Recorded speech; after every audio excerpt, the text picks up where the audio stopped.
Gue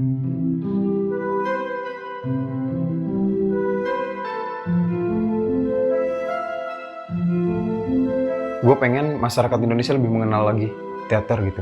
Karena nilai-nilai kehidupan itu semuanya tergambar jelas di teater. Bahkan gue belajar hidup pun dari teater gitu. Karena seni teater itu mengolah semua yang ada di manusia. Olah sukma, olah rasa, olah tubuh, olah pikir, itu semuanya diolah. Jadi kehidupan itu menurut gue lebih cocok belajar di kesenian lah.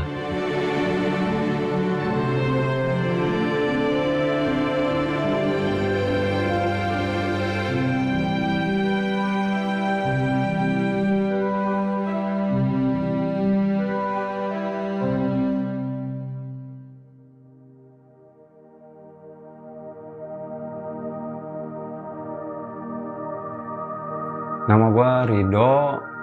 Gue awalnya nggak sangat skeptis lah ke kesenian gitu. Akhirnya gue memilih untuk menjadi bagian dari kesenian gitu. Karena ternyata oh ini hidup gue gitu. Gue bisa mengekspresikan apapun yang gue mau di kesenian gitu. Dari awalnya gue masuk tari, terus gue ketemu di teater gitu. Dan oh ini prestasi yang bakal gue tunjukin ke orang-orang tuh ini. Yang orang-orang bilang kalau gue sampah, lu nggak akan bisa jadi gue men gitu. Lu cobain jadi gue dulu, baru lu bisa ngomong gitu. Dan akhirnya gue berpikir, wah gila, ini udah jalan gue gitu. Gue harus di sini gitu. Gue harus memperjuangkan ini gitu di sini gitu. Apapun yang lu lakukan dengan hati, itu bakal manjang men gitu. Nggak akan putus. Kayak gitu. Happy banget gila. Ya ibaratnya gue ngebela-belain gak tidur buat observasi, memperdalam naskah gitu kan. Gua ngedekor panggung gitu. Gua ngebela-belain itu gitu karena gua seneng, happy gitu.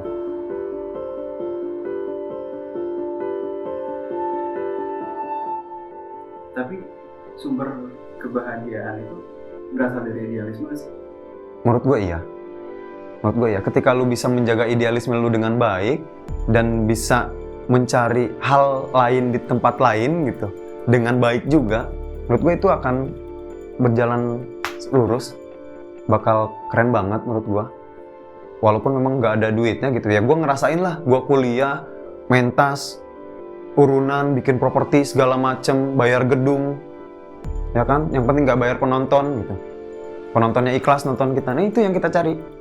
Penonton ikhlas nonton kita, pesan yang kita sampaikan sampai ke mereka. Ya udah cukup gitu. Lu sebagai penari, udah pernah perform apa belum? Gue perform. Oh, udah pernah perform? Gue sering perform. Sering? Dari pemusiknya, gue musik nari, main gamelan segala macem. Sampai gue di atas panggung nari, itu gue pernah. Dan nggak sembarangan orang men bisa naik panggung menghafal gerakan. Oke. Wah gila loh. Itu kesulitan di tingkat dewa lah.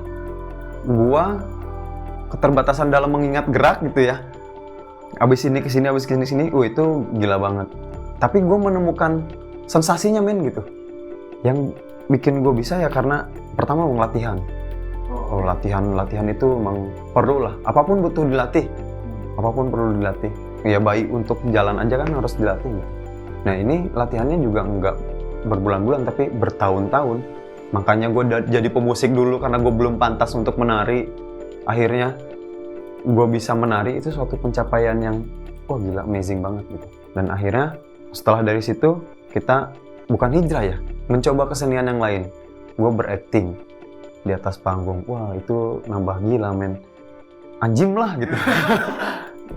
Susah gue untuk menjelaskan kata-katanya. Keren banget gitu. Anjing, gue bisa di atas panggung dan itu nagih men. Serius, lu abis pentas di atas panggung, lu turun, lu pengen lagi. Gua jamin. Apalagi ketika lu kurang puas mengekspresikan apa yang lu pentaskan di atas panggung, ketika turun, anjing lu pengen nangis. Gue pernah nangis men karena ini gue nggak maksimal. Akhirnya gue maksimalin di pertunjukan berikutnya.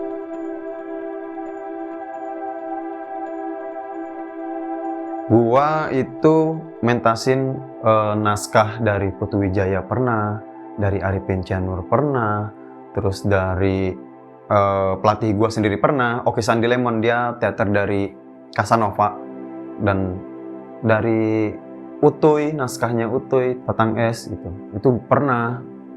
Kebanyakan isinya tentang apa? Itu kebanyakan sih sosial politik. Kalau naskah, iya, kalau naskah-naskah itu sosial politik, membahas tentang apa yang terjadi di Indonesia pada saat itu, gitu. Karena naskahnya dibuat pada tahun, misalkan tahun 98, nah di 98 itu ada terjadi apa sih, tragedi apa, kayak krisis moneter kan, kayak gitu. Nah kebanyakan seniman-seniman itu memproyeksikan apa yang terjadi ke atas panggung, gitu. Keresahan mereka terhadap politik di Indonesia tuh dipentaskan di atas panggung dengan satir lah gitu. Putu Wijaya dengan absurdnya, terus Arifin Cianur dengan surrealisnya, seperti itu. Nah itu pernah gue pentaskan, dari realis, surrealis sampai ke absurd, gue pernah mementaskan itu gitu. Tapi berhubung itu isu sosial politik, maksud gue tema itu satu frekuensi nggak sih sama apa yang ingin lo suarakan? Iya, itu ya otomatis lah itu. Jadi kita ngobrol dulu nih sebelum kita ngebahas apa yang kita resahkan nih. Oh, gue resah ini gitu. Gue resah tentang politik di Indonesia kayak gini. Cuman gue lebih condong ke kehidupan sih, lebih ke sosialnya gitu. Karena menurut gue lebih menarik aja. Kalau gue jadi aktor nih ya. Kalau gue jadi aktor, misalkan gue pernah jadi sipir penjara waktu itu. Sipir. Di dalam naskahnya itu emang ada sipir penjara, dan itu sipir penjara tahanan mati. Oke. Dan lu pasti kebingungan dong, lu mau nyari referensi kemana kan gitu. Akhirnya gue memberanikan diri untuk gue bertanya dulu sebenarnya, coba ada nggak sih yang deket-deket sini atau keluarga gue sendiri yang berprofesi sebagai sipir. Ternyata ada. Saudara gue ada yang berprofesi sebagai sipir penjara, cuman bukan sipir penjara yang hukuman mati. Akhirnya gue memberanikan diri membuat surat ke Paledang waktu itu. Buat masuk? Terus? Ya gue nanya-nanya lah. Oh, Gue riset. Gue nanya-nanya, gue mencoba menjadi sipir.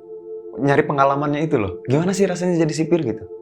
Dengan tahanan yang beda-beda gitu kan. Hukuman yang beda-beda, apalagi ini hukuman mati gitu. Gue mainnya di hukuman mati. Gue nggak, karena emang eksklusif banget lah hukuman mati itu, dispesialkan lah, bisa dibilang dispesialkan. Jadi gue ya bertanya aja, gue dikasih tahu. Akhirnya seminggu gue bolak-balik ke penjara, gue dapet, dan alhamdulillah nerep gitu. Itu yang gue jadiin bahan untuk di atas panggung. Rasanya tuh kayak gini, jadi gue bisa menyampaikan rasa gue sebagai kepala sipir gitu, kepala sipir penjara. Dan itu observasinya harus bener-bener mateng gitu, nggak bisa main-main gitu. Karena kalau rasanya nggak nyampe, apa yang mau kita sampaikan gitu. Yang tadi gue bilang, gue lebih condong ke sosialnya gitu, ke kehidupan masyarakat di Indonesia ini seperti apa. Kayak misalkan pelacur gitu, gue masuk ke setiap tempat-tempat prostitusi yang gue datengin, kayak di Jogja, Bandung, Malang, terus di daerah Baturaden, bahkan di Bogor sendiri gue pernah masuk ke situ gitu. Walaupun waktu itu gue kebetulan bukan jadi aktor, tapi gue jadi sutradara untuk membawakan suatu naskah yang ada pelacur di dalamnya. Gue harus tahu aktor-aktor gue itu seperti apa. Akhirnya gue ngobrol lah sama itu pelacur. For the sake of riset, tapi nggak ada seksnya ya. Gue nggak kesana gitu. Gue hanya ngobrol dan gue pengen tahu rasanya itu seperti apa gitu. Sakit hati gue ngedengernya gitu. Sampai dia kayak mentransfer rasa dia ke gue gitu. Ketika dia bercerita, dia sambil nangis. Kalau dia tuh ya kayak gini, kayak gitu. Oh, anjing juga gitu kan. Impact-nya ke gue langsung gitu. Gue lebih menghargai wanita, apalagi pelacur gitu ya, yang notabene di masyarakat pelacur itu jelek gitu. Yang membuka pandangan lo ya? Itu membuka banget. Bahkan gue pernah main film waktu itu. Ini beneran, gue main film masuk PH gede, PH baru sih. Terus gue berperan sebagai ustadz. Gue nyantri 2 minggu di temen gue. Lo nyantri? Nyantri gue. karena gue berperan sebagai ustadz, ya kali gila gue garong begini gitu kan kemana-mana gitu. Gue berperan sebagai ustadz, ya gue harus dapat lah rasanya gue sebagai ustadz gitu. Dan itu gue harus all out gitu.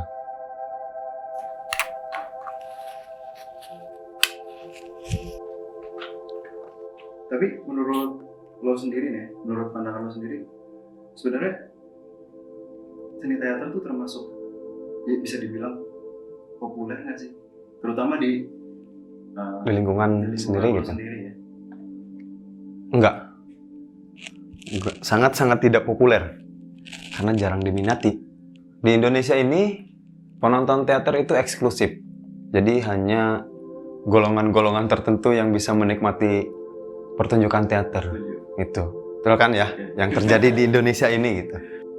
Menambah misi gua gitu untuk memperkenalkan, bisa nggak sih teater tuh ramah lingkungan gitu? Istilahnya gitu. Bisa ke orang-orang kecil gitu. Siapapun bisa melihat pertunjukan seni teater gitu. Dan juga memahami apa yang kita sampaikan gitu. Supaya bisa diterima sama masyarakat. Ini loh, gampang loh untuk memahami apa yang kita maksud, itu gampang loh gitu. Gue ingin mempermudah itu gitu. Cuman memang proses dan caranya yang mungkin akan lebih sulit gitu. Ketimbang musik, ya musik ada liriknya men gitu. Yang lagi patah hati, liriknya patah hati ya sesuai gitu kan. Makanya mereka lebih populer. Tarian di luar itu bermakna atau tidak, tariannya seperti apa, yang jelas orang-orang terhibur karena melihat ada sesuatu yang ditonton gitu. Nah itu. Teater juga ada. Itu dia tadi ya. Nah itu dia balik lagi. Mereka pusing, nggak ngerti maksudnya apa sih ini gitu. Ini orang maksudnya apa gitu kan? Kebanyakan kan orang Indonesia ini cenderung tidak ingin berpikir sulit, ya kan? Kayak gitu. Jadi dikasih mungkin muatan yang kita suguhkan di atas panggung atau dimanapun panggung kita gitu, entah itu di jalan, entah itu di prosanium gitu kan, terlalu berbelit-belit gitu, terlalu sulit, makanya masyarakat banyak yang tidak suka untuk nonton pertunjukan teater gitu. Lebih senang nonton bioskop dan nonton drama azab mungkin ya. Karena lebih langsung kena kan gitu. Beda dengan tari, seni musik, itu kan sangat populer ya. Film pun termasuk seni gitu. Yes. Itu sangat populer gitu. Karena mudah diterima. Apalagi mementaskan naskah-naskah yang surrealis, absurd, yang sangat implisit gitu maknanya, yang bahkan si pemainnya sendiri pun kesulitan untuk mencari itu gitu, untuk mencari makna yang tersembunyi, karena yang tahu maknanya hanya si penulis menurut gua gitu. Kita hanya bisa menerka-nerka kayak puisi lah, yang tahu isi puisi, yang tahu makna isi puisi sendiri kan si penulis. Kita hanya sekedar membaca dan oh ini nyambung nih sama hati gue nih gitu. Menafsir. Versi masing-masing. Nah itu step-stepnya nih ya untuk gue menuju ke sana. Karena gue berprofesi tadinya sebagai pengajar, gue akan mengajarkan ke murid-murid gue untuk lebih mengenal teater gitu, mengenal hidup melalui teater. Mungkin dari ya anak SMA otaknya masih fresh lah ya gitu. Mungkin dari sekolah-sekolah itu kita bisa menularkan percikan-percikan api kecil gitu ke masyarakat sekitar gitu. Membuat atmosfer di sekolah, membuat pementasan seperti itu supaya terlihat menarik dan mereka tertarik gitu. Harapan gue sih, gue pengen kelompok-kelompok teater jangan menganggap diri mereka eksklusif, karena pada dasarnya ya manusia sama gitu. Dan untuk masyarakat yang belum tahu teater, ya kalian bisa belajar kehidupan dimanapun sesuai dengan yang kalian inginkan gitu. Setidaknya kalian harus mengenal kesenian lah, khususnya di teater gitu. Karena gue yakin kesenian bisa mengubah hidup lo, bisa mengubah cara pandang lo, biar lebih bisa menghargai kehidupan lah. Jadi ya gue harap jangan pernah menganggap sepele dan memandang sebelah mata gitu, apalagi menutup mata untuk kesenian. Belajar kesenian apa salahnya gitu, karena sekolahnya pun sekarang udah ada di mana-mana, tinggal kalian belajar, semuanya ada seninya kok. Kencing juga air seni, that's good. Anjing, ngomong apaan sih gua, babi. Thank you, Dok. Thank you buat waktunya. Oke, sama-sama. Jadi ya mohon maaf lah kalau gue ada salah, kalau gue bener ya tolong apresiasi, tepuk tangan ke depan muka gue gitu. Oke, terima kasih. Oke.